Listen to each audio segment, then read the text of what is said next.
And we are live, Chairman Wisdom podcast with Derek Lackey. He is Managing Director at Newport Thompson and Chairman at Response Marketing Association. So we're going to talk about direct response. We're going to talk about the past of the background of Derek. It's fascinating to say the least. Lots of experience in the industry. Derek is live from Alma, New Brunswick. My dad's also from there. And I'm from Quebec, spent various days and vacations in New Brunswick. Just love the place. And I'm guessing that Derek is also enjoying that from short conversations we had together. This podcast is brought to you by podfire.com. If you want to start or scale or even being invited to a podcast, that's how you do it, through podfire.com. You can get great guests, you can get leads, you can get clients, you can get insights and subscribers from a podcast. So I highly encourage you to start or scale one, podfire.com. Derek, welcome to the podcast. Can you briefly introduce yourself? Yes, thank you, Charles. So I'm an ad guy. I built ad agencies in the 90s and sold them when the digital revolution happened. Immersed myself in digital, sold two of those boutique agencies, and started running the Response Marketing Association about 12 years ago. And why they recruited me was that I had a really good background in what we would call traditional marketing and what we would call now digital marketing. And they needed somebody to kind of bridge that gap. And so I was their guy. Had a lot of fun, learned a lot. But 12 years ago, when I first got engaged at this level, I saw privacy coming like a freight train. It was going to put marketing on its ass. It really, you could see it back then if you were paying attention. And as chairman of the Response Marketing Association, I was paying attention. So it's in the last 12 years, I've become a privacy professional, including certifications with the IAPP, which is our industry certification globally. I know the GDPR inside out. I know the CCPA in California inside out. I know PIPEDA here in Canada inside out. And I can coach clients on how to implement a privacy management program, change their practices so that their current marketing practices are actually in keeping with the laws. So let's start with your madmen days. Tell us about the two exits that you had and why you decided to get in that industry in the first place. Well, I'll be honest, Charles. The first one was in the wake of a divorce. We had a very successful ad agency. We were making really good profits, had some great brands. We introduced digital cameras for Canon and printers for Canon. We had the Canon account for consumer products for Canada. We had the Pioneer brand that we launched plasma screens. We converted Air Canada Touram into Air Canada Vacations and really took over number one in the category from number 8. So we had some fun clients. We had some nice international brands that we were able to make a difference with. But in 1997, I got divorced, and my wife and I were business partners, and it didn't end well, as they sometimes don't. So in order to just finalize things, and digital was coming to a reality at that point, and I just thought, I cannot learn digital if I'm making all my money off traditional. And all this additional pressure from the divorce, I said, the Gray owned the Canon account all over the world, and they wanted it back. They took a run at me every year, and I finally just said yes. So it's sometimes that simple. You never know what causes brands to sell, and because we were making a pretty good profit at the time, and had a really nice business going with 30 or so employees. So yeah, I've heard that story before, and it's always hard because it's also personal, and then it's like, oh, personal and business needs to be separate and so forth. And yet, like, how can you work with someone you're not personally aligned with anymore? So it's really hard, these situations. And yeah, what happened after that? Because I see Madrigal Masakio that was after that, and then Crew Inc. that you started in 98. So Yeah. what happened there? Yeah, well, pretty quickly after I started Madrigal Masaccio, and that is words and images. So Madrigal was words, and Masaccio was a fresco painter. So that's where we got that name, words and images. And we sold. That was a digital first agency with traditional marketing strategies behind it. So they knew we understood branding. So we sold to a branding company, a very high-end design company who developed, internationally famous logos and brand packages. And they wanted an agency side to them. But 9/11 hit, like literally 4 months after we did the deal. And in the wake of 9/11, they wanted to undo the deal. So we just unraveled it and had settlements, and it worked. So, and Crew Inc. Quite frankly, I abandoned Crew Inc. as a consulting. It was a group of consultants from all walks of business. That whatever a small business's problem was, we had somebody in the group that could help them solve it. We'd come in for 90-day stints with an agreed upon deliverable, and we would get to work on that problem. So most of the time with small businesses, it's cash flow. So the first wave in, we'd bring in the accountants and they would straighten out the cash flow. And almost always the second problem was marketing. So then the marketing guys would do the next stint. And I loved doing it, but quite frankly, I ended up with 24 independent consultants, and I was the only one doing all the sales. And that's not what I wanted to do. So I eventually said, okay, I'm going back in the digital agency business. And that's when I started down the road of Newport Thompson. And it became a privacy play rather than an agency play.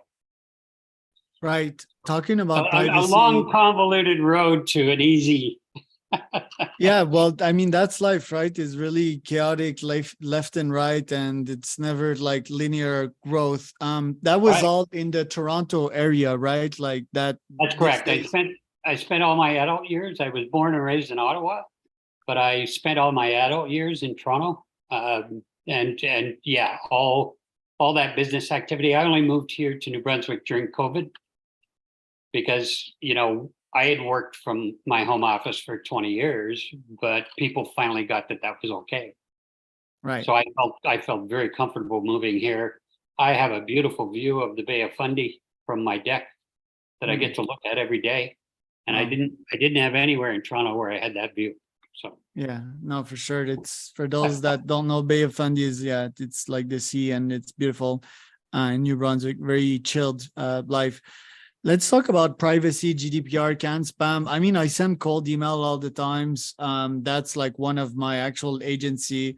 There's a signature in there with my name, my title, my address, my phone number, all of that. None of these prospects gave me a permission, but if they complain, I can send them where I got their data, which is a tool called Apollo that I use.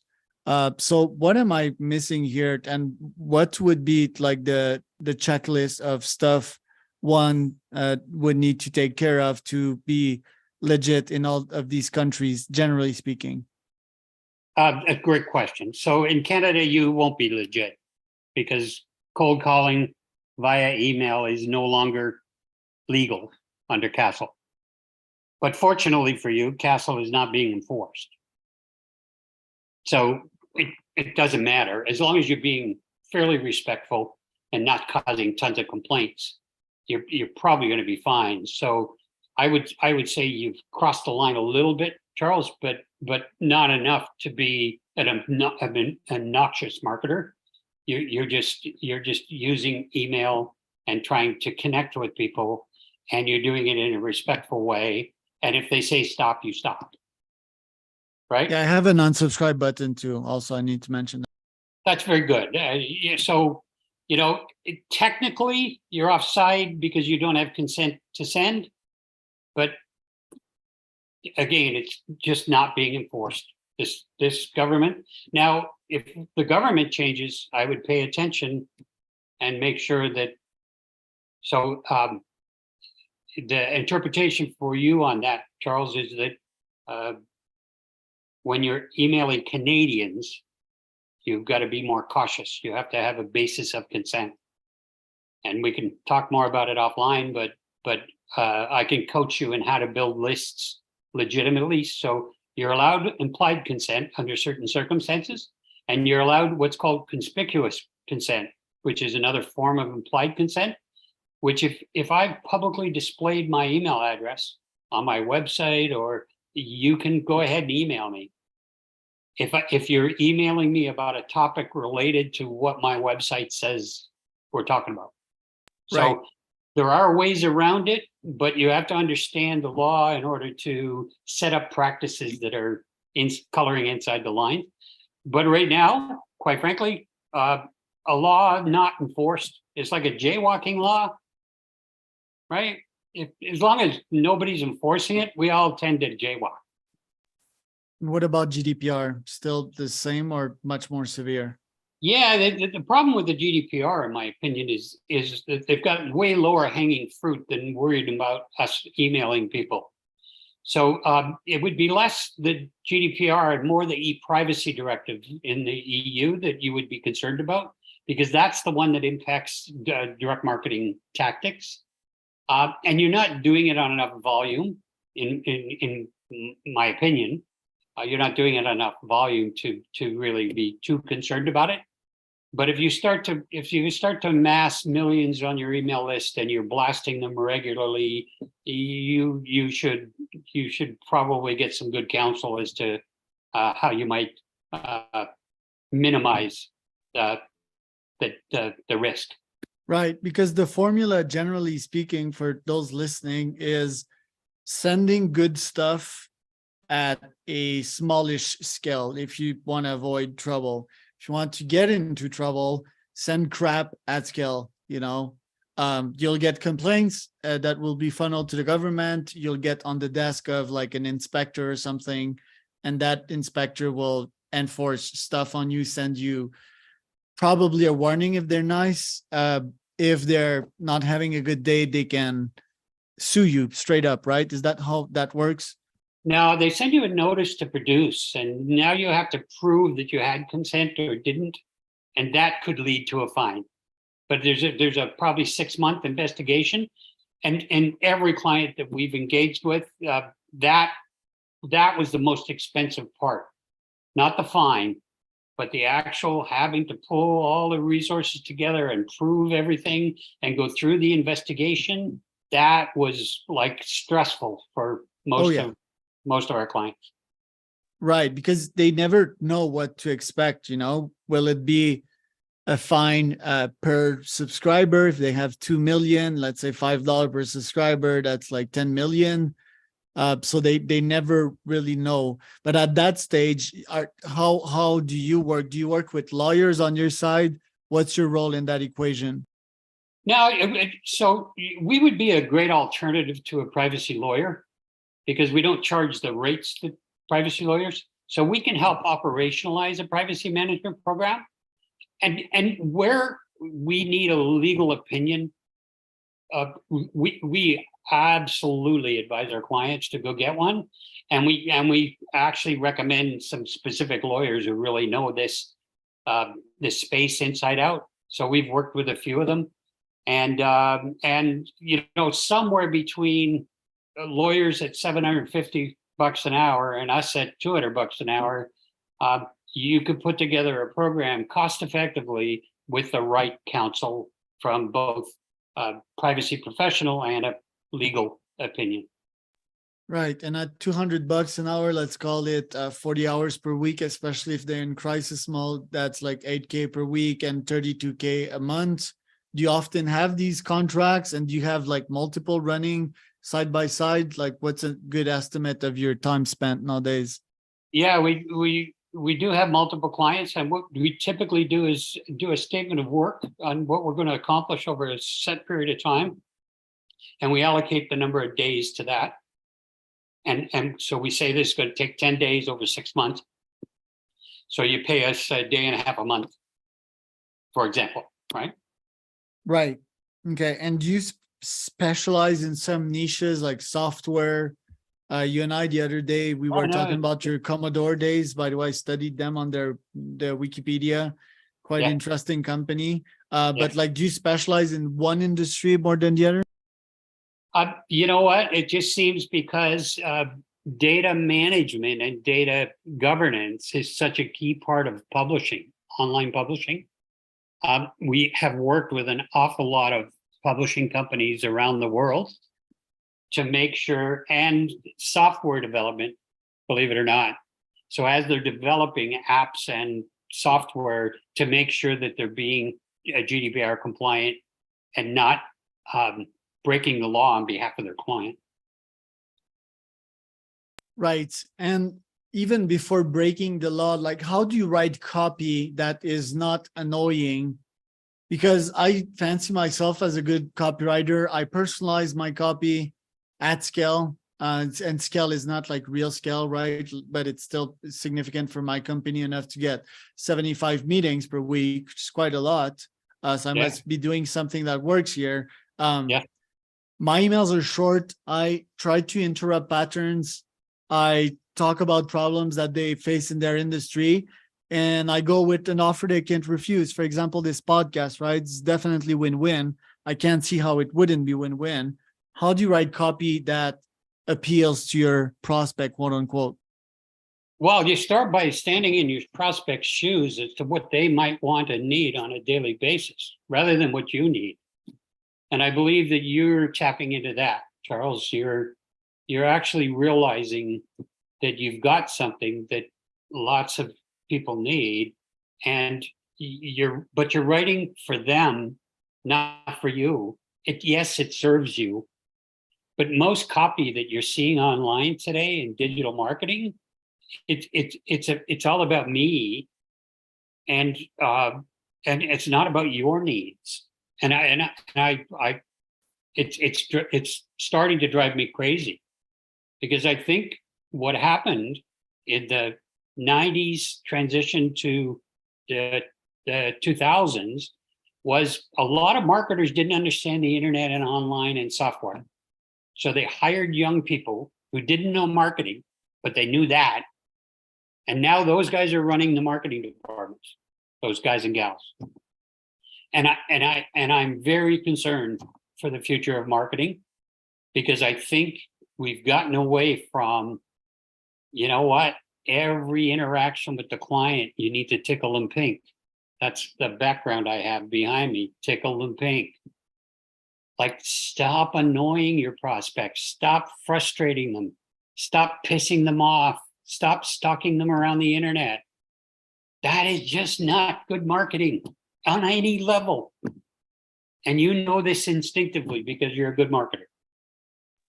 Right. It's just hard also sometimes for me as like an IQ oriented CEO, high achiever, to come down to earth, to come down of my clouds, and try to simplify that message of mine. Today, I had a call with a good friend. He gets around like 500 to 1K interaction to every of his LinkedIn posts.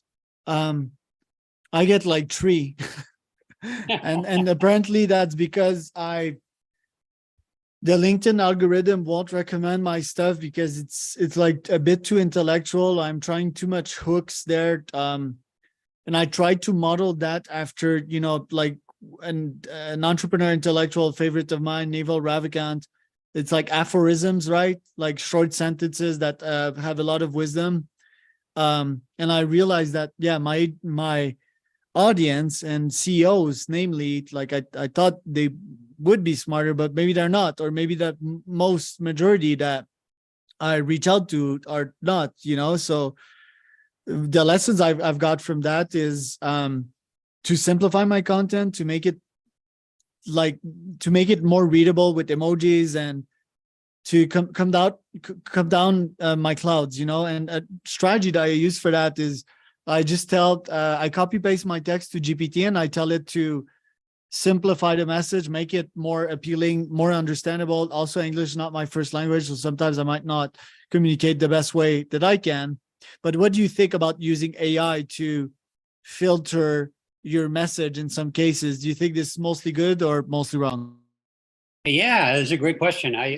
So I've just started in the last maybe 4 months dabbling with ChatGPT, and naturally I did it from a privacy point of view. So I gave it very privacy specific prompts because I wanted to find out what it knew. Okay, what it knows in my space is past 2020.